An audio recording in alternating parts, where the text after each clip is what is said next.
Azizlarim, bilasizlarmi? 4 soniya qoidasi bor.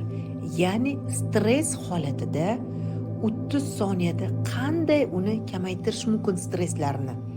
Misol uchun, stress kelganda bir qo'lingizni yuragingiz ustiga qo'ying. 4 soniya nafas oling. Chuqur nafas olib, nafas chiqaring. 4 soniya ushlab turing. 4 soniya chiqaring, yana 4 soniya kuting. Bu 4 soniya texnikasi.